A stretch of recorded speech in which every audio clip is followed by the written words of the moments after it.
screen so that you can see the presentation. See if I can find which screen is on. Okay.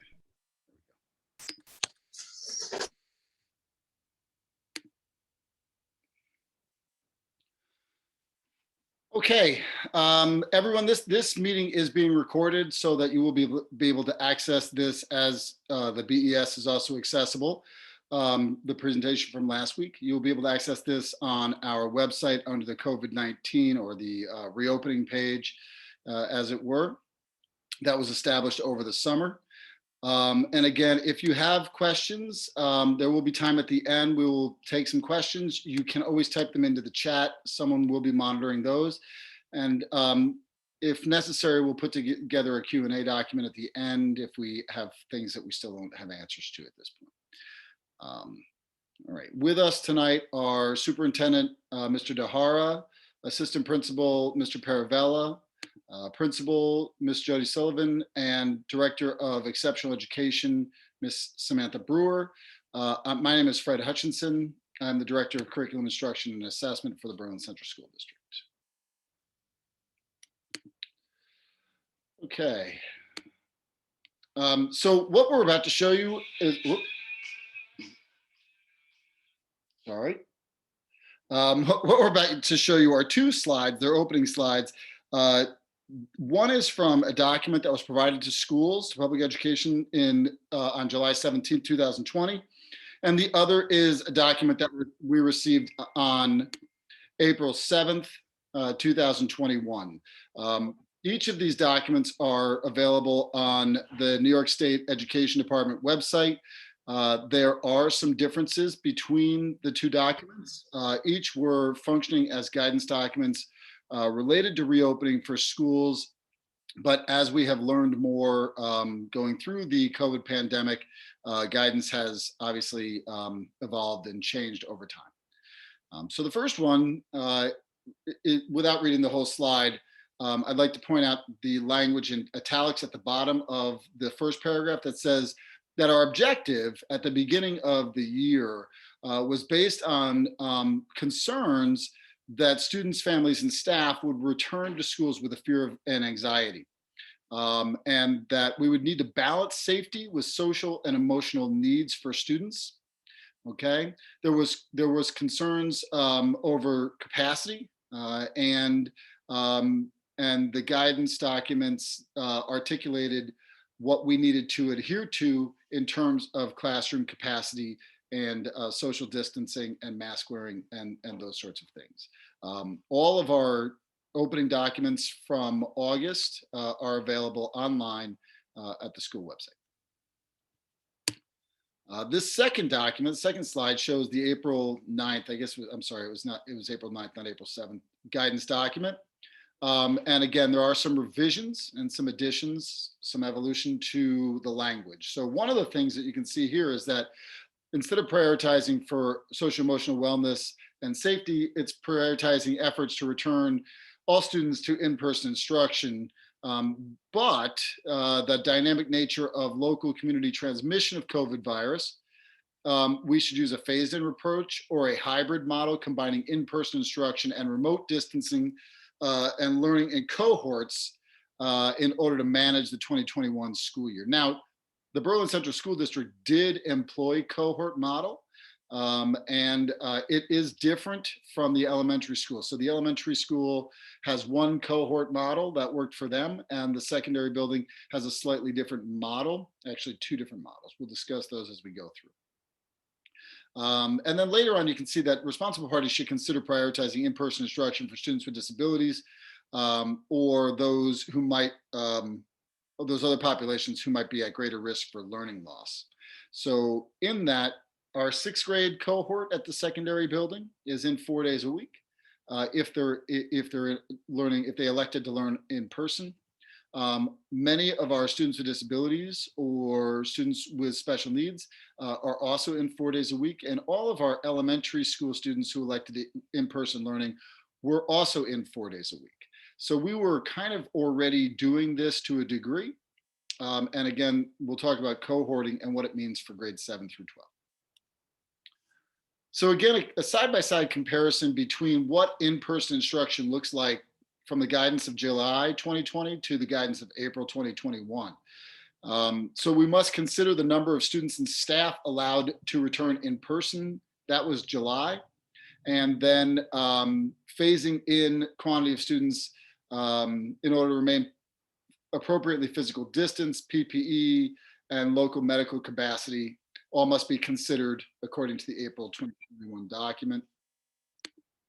The district, we had to have a plan to ensure that we could keep at least 6 feet of social distancing whenever possible.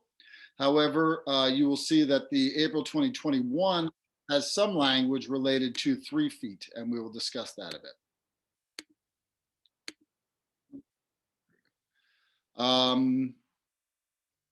Okay.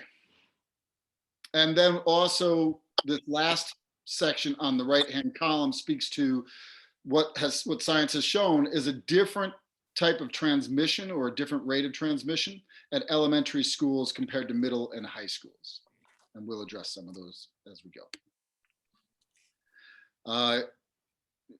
Continuing on this, in July, we were told to ensure that groupings were static as possible, and that the size of the cohorts would be determined by the number of students that could maintain 6 feet of social distancing, and that we would encourage students to wear face cloth coverings at all times unless otherwise inadvisable. So in April, we received a little bit more guidance, and this is where the language begins to change. In April, 6 feet was made to 3 feet between students in classroom settings, subject to adherence to certain mitigation measures, which are articulated in the April 2021 document. And again, you can find that on the state ed website.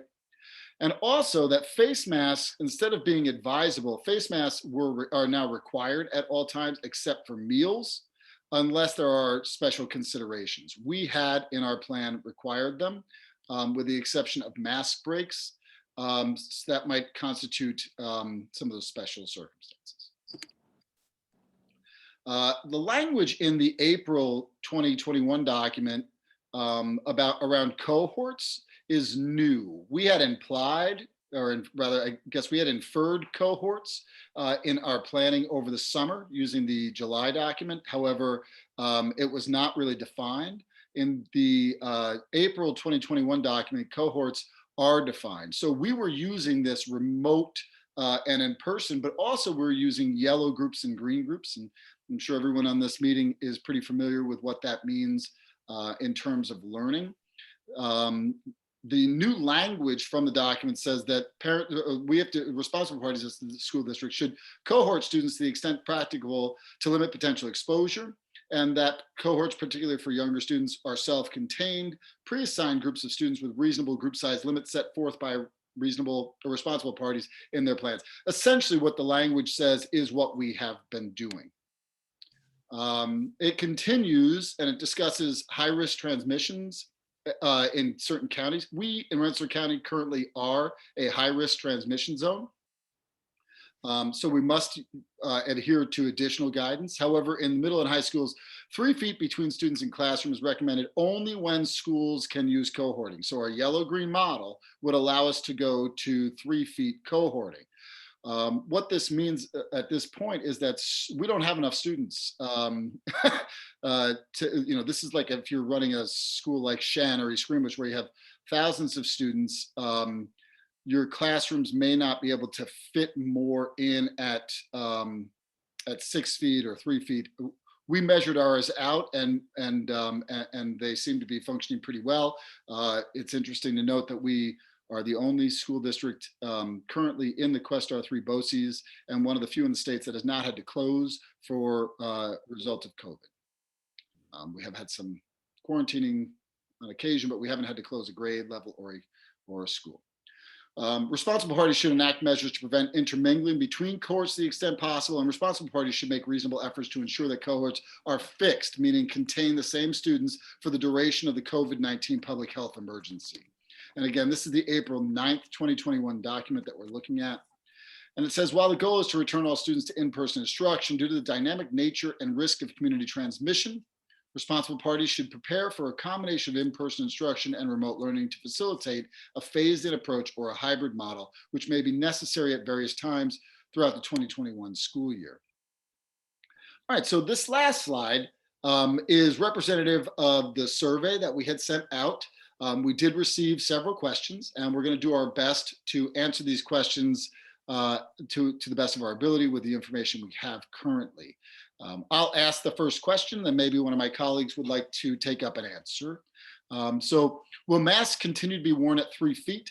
And does mask guidance change at 3 or 6 feet for students who have been vaccinated?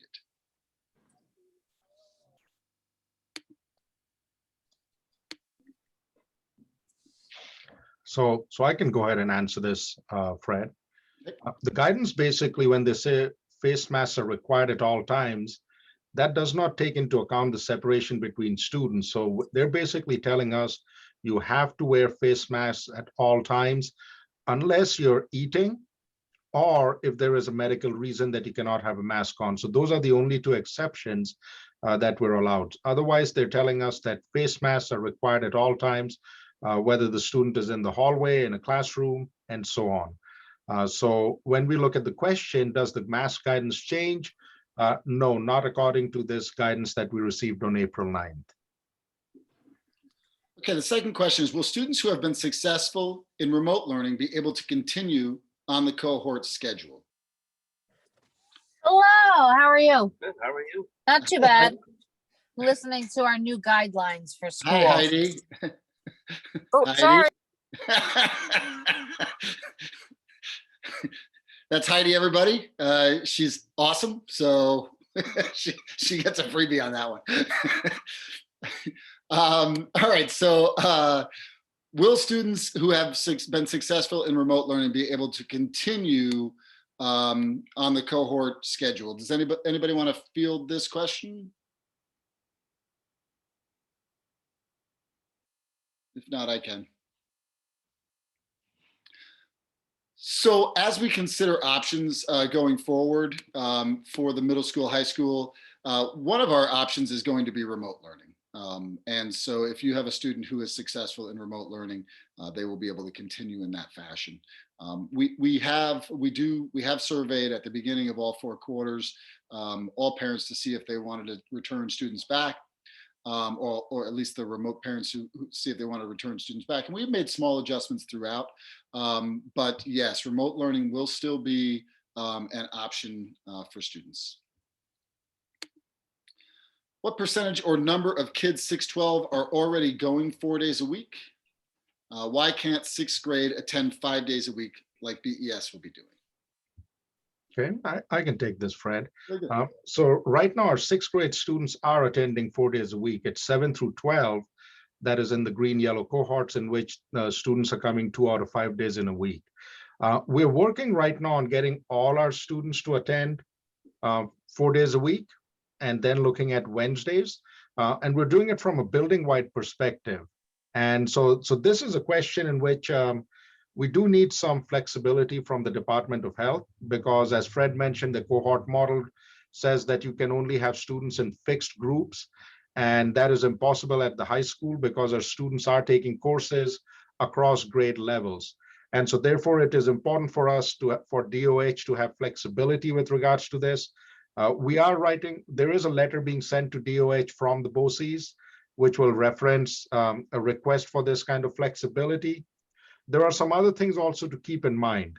One of them is a phased-in approach that we are looking at. And again, we need flexibility from DOH and permission from them in order to do a phased-in approach. So maybe bring back the seniors first and then looking at the other grade levels. And the last thing to consider is that when you look at the number of positives that come per 100,000 per the CDC, Fred mentioned that we are a high-risk virus transmission zone, which is a red zone. If we drop below 100 per 100,000, that gives us a little more flexibility. Last week, when I checked, we were 148 positive out of 100,000. This week, we're down to 106. So the trend is good, but unless we drop below 100 per 100,000, we remain in the high risk zone. So there are a couple of considerations that we are looking at as a district in terms of bringing more of our students back on all the days at the Berlin Middle High School. But we do need flexibility in order to do it from a building-wide perspective from the Department of Health. Okay, thank you, Mr. Dahara. The next question, how many students will be in each class if all students return to 5 days a week? So we'll be taking the number of students into consideration, but the question itself is an illustration of the complexities involved in scheduling a secondary building. So we have some classes some classes and some sections of classes that have 6 students in them, and we have others that are pushing 24. So it really depends on the class section or course type, but it's also a really good illustration as to why it's much more complicated and much more of an endeavor to bring high school students back than it would be to bring elementary school students back. Elementary school students go to their homeroom, they move with their class to other classes. On occasion, they'll go in sections to an RTI or a reading class, but in general, they stay together the whole day. Whereas we could have a sophomore taking a senior level class to try and graduate early. In fact, we do have a junior taking senior level classes. We also have several seniors that need junior level and sophomore level classes in order to graduate. So it's just a lot more moving parts, a lot more complicated pieces to do, which is why it's a little bit more labor intensive. Next question, would lunch in the cafeteria be possible with the new 3-foot rule? Anybody want to field this one? So the language there is pretty clear. We need 6 feet when eating. And I know from talking to Ms. Sullivan, this is one of the more challenging aspects of the secondary building is how we give lunches. So some of our classrooms have been converted. Some will be converted to 3-foot. Some have been converted into lunch spaces. There's a lot of work to do on this, frankly, folks. And we're reading guidance every day to try and see what kind of flexibility we can build in, as Mr. Dahar said. The last question that we had posed by the survey is this discussion in preparation of going back full time before the end of the school year? Mr. Dahar, I'm gonna kick this to you. Absolutely. So the purpose of this discussion is to get feedback from the community. So we want to share information that we have so far based on the guidance that came out on April 9th. And we want to share that with the community, but also get feedback from the community in terms of questions that you have in your mind or any thoughts that you have. Because what we're looking to do is get as much information as possible so that as soon as we get some flexibility from the Department of Health, or we fall out of the high risk zone and we're able to actually get more students in the building, we're doing it while taking your feedback into consideration. So we're heading in that direction where it looks positive, but at the same time, we want to make sure we have your voice as well. So there are a couple of questions coming in the chat right now, Fred. I'm gonna stop sharing so we can come back to gallery. Yeah. And see each other. Okay. So I can take the first question. Fred, what changes would be needed for transportation? That's a great question. As Fred mentioned, lunches are a sticking point, and so is transportation. And we realize that because if we can't get our kids to school, we can't get them to 3 feet distance in the classrooms because they're not here to begin with. So right now, there is some flexibility coming from the Department of Health in terms of their requirement, which was 1 student per seat. And now they're being more flexible by saying that, you know, if the windows are down and we're following all the necessary protocols, we could keep students at a safe distance. I want to clarify that the CDC never ever said the distance between students. This was stated by the Department of Health. And so therefore, the flexibility that we need for transportation also has to come from the Department of Health. And right now, it appears they're moving in that direction because the weather is getting warmer. We can have the windows down to have more ventilation.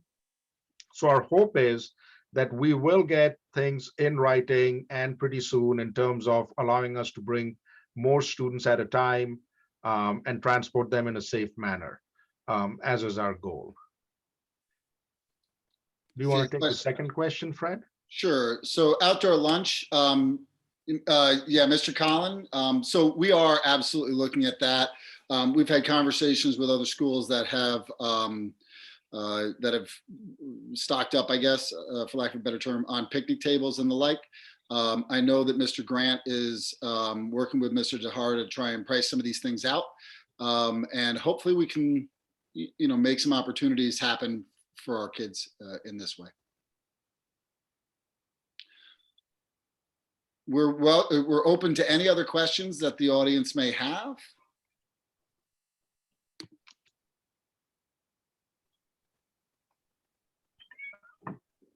If you want to unmute folks, you can, and just ask your questions. That's fine too. You don't have to type it in the chat.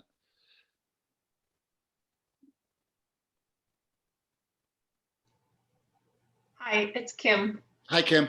Hi. So if we're in the red zone now, and then we go to yellow zone and like that's better and everybody goes back to some degree, then what happens when all of a sudden it goes back to red zone again? Then what do you do? And that's a concern that we have too. And that's why, we're taking a real measured approach to ensuring that we have the best information and the best plan possible.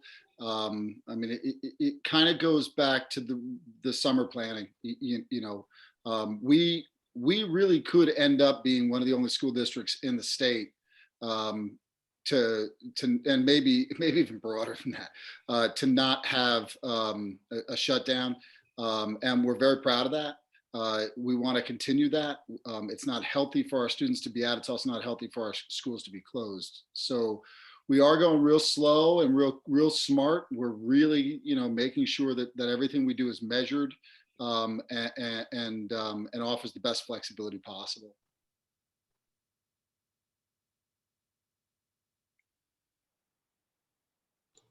Sorry, I have one more question. Sure, go ahead. And I don't know if anybody knows the answer to this really. So at the elementary level, they say the risk of transmission is less than middle school, high school students. Correct. Does that have something to do with the actual virus and how it affects young people versus older people, or the fact that middle school and high school students are more likely to get together outside of school and spread it around?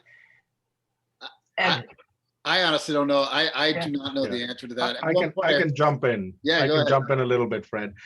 So Kim, yeah, the reason for that is that CDC actually came out with that guidance, and or that clarification. And what they found is that the virus is not affecting smaller children to the same extent that it's affecting older children. So it's got to do with the virus rather than the ways in which children interact. So that was the basis for their clarification and differentiation between the really young kids and the older kids. But now they're finding out that, the variants are actually affecting children as well. So we're waiting to see if that guidance is now going to change based on the variants. Because this was an earlier guidance in which they had said elementary students are not as affected as middle and high school. So there are still some variables in play, Kim, in terms of what CDC might tell us tomorrow or the day after tomorrow in terms of how the virus behaves. Okay, interesting. Yeah. There is a question in the chat box, Fred. Is purchasing tables worth the month and a half or less time we have left the school year?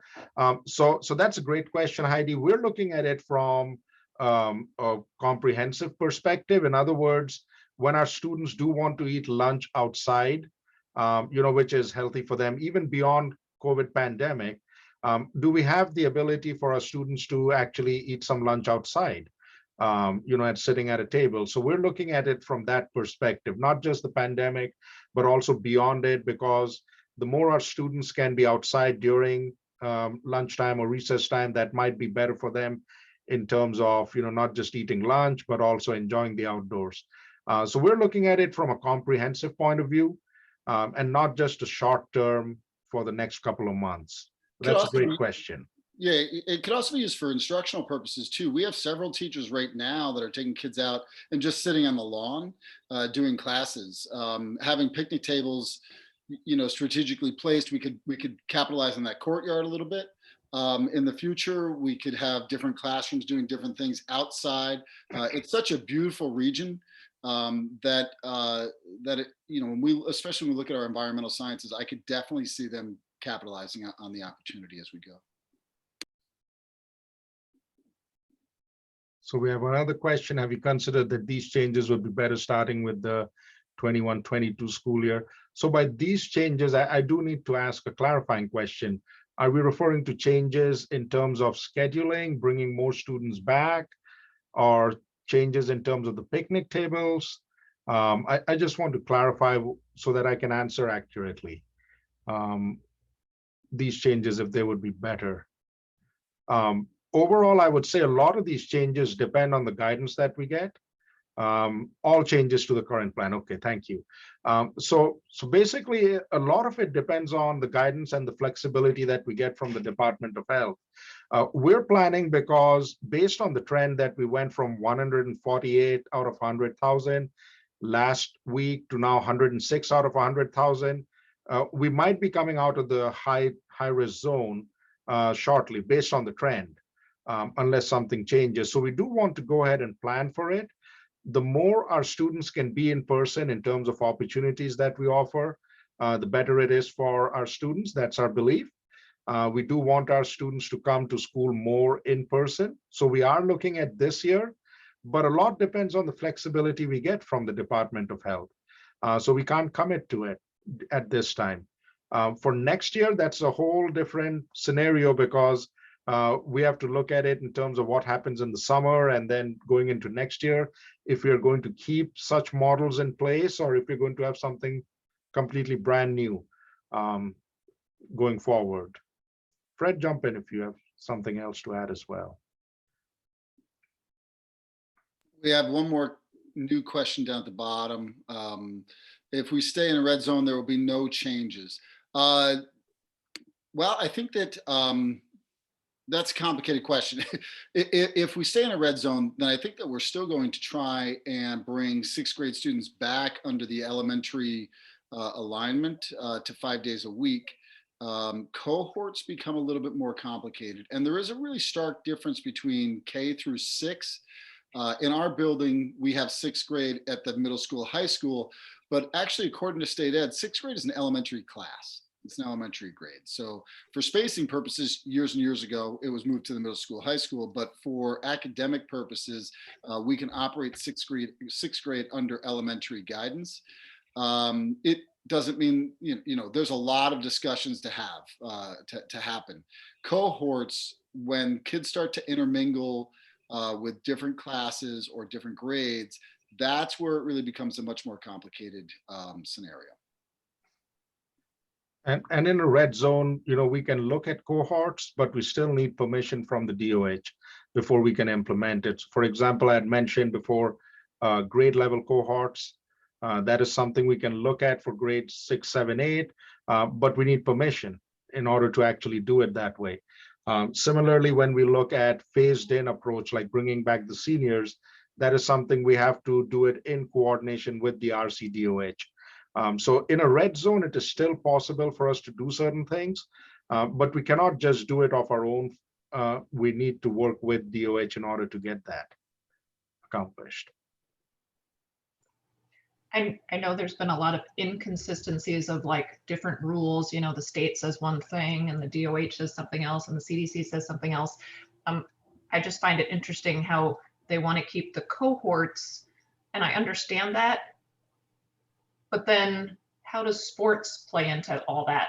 The cohorts are all mixed up in sports, right? Yeah, so it's kind of crazy.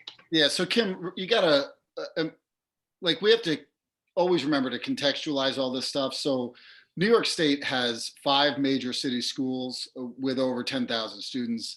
And then they have another 50 or 70 schools like ours with less than 1,000 students. So when they release a guidance document, what they do is they release it as a statement to all, and then the counties and the individual districts have to negotiate around these challenges in a way that best suits them. You wouldn't give the same advice to Berlin that you would give to Rochester or Buffalo or New York City. But all four of those circumstances occur inside of New York. So New York's guidance is broad. Rensselaer County's is more narrow, and then Berlin's is even more narrow. So it's why it's complicated.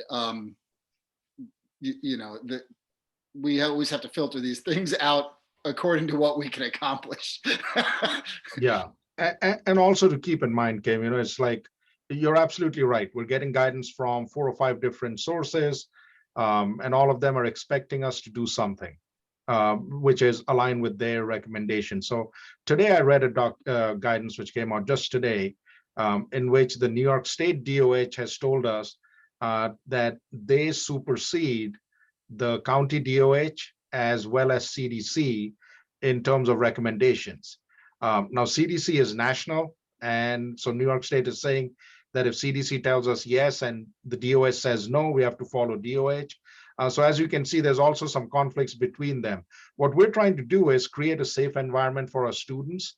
And that's what makes this process complicated, is because we don't want to do something, as you mentioned before in one of your questions, what happens if the zone turns red again? We don't want to do back and forth with the students, because that would create chaos. And so, and that's why all these questions and feedback is so important for us, because we're we're going to keep these in mind as we move forward with our reopening plan.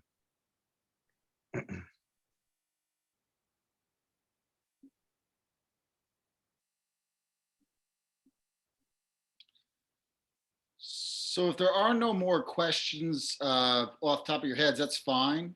We will leave that survey open. If you think of some after this meeting, or you watch the video of this meeting, we'll probably have it up tomorrow.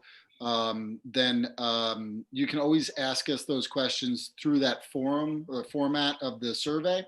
And if need be, we'll put together a Q&A document to speak to anything that may be left unaddressed at this time. We'd like to thank everybody for coming. I would like to say, just Mr. Paravella was here. He did leave because we have sectionals for cross country, which is awesome. And also the boys soccer, I believe, is involved in a sectionals game tonight, as may the girls soccer be. So even with COVID, Kim, you mentioned the team and how athletics are impacting us. Our kids are successful and they're starting to feel normal again. They're starting to feel that togetherness that we really strive for. So, so just wanted to mention that. Thanks to Mr. Paravella, and we're sorry to have that he had to go to the sports events, but that's what he does. Carrie, I saw you came unmuted for a second. Did you have a question for us?